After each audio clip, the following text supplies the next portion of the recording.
Well, 5 years later, when Tyson fought Holyfield, he ended up biting his ear, which I'd never even heard of before in any sport. He was hungry. When you saw that, what'd you think? He was hungry.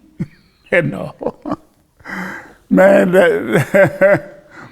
I mean, listen, man, I sat there and watched that fight, and I says, it looked like he bit him. And I said, did Mike Tyson bit this guy, Holyfield?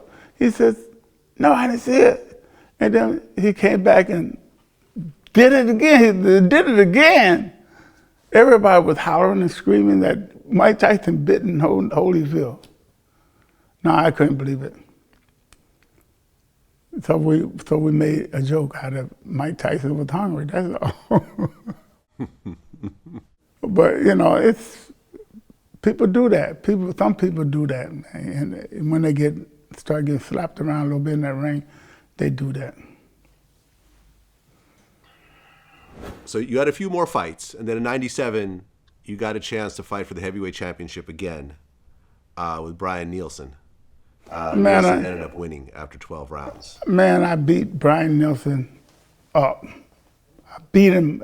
Listen, if a guy beat me, I would say something. I beat him up. And they didn't give it to me. And I said, okay. Came home, they give me my money. That one thing about it, they paid me before I got there. So that was it. Didn't really matter. And nothing I could do about it with everybody rooting for Brian Nielsen and hollering, oh, yeah, beat him. If he throw a punch and he missed by a mile, they would say, hey! I mean, it was nothing. He was nothing to me.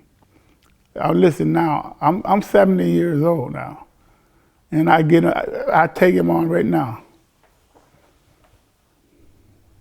You guys got my back, don't you? I got you. Well, and then I guess around that time you were supposed to fight George Foreman, and you guys were each offered $10 million, but it never happened. George is a strange person. I don't know if you know him or not, but he don't never want to fight me. He will play along with you and get those people that whoever was investing the money, giving them a hard time. He wants to tell the people, yeah.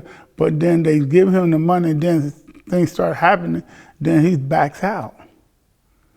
And he don't do it. I'm not gonna mess up nobody's money. You give me $10 million, you got a job. I'm gonna do it for you. And he prays the Lord and everything else, and he can't be for the Lord acting the way he acts, but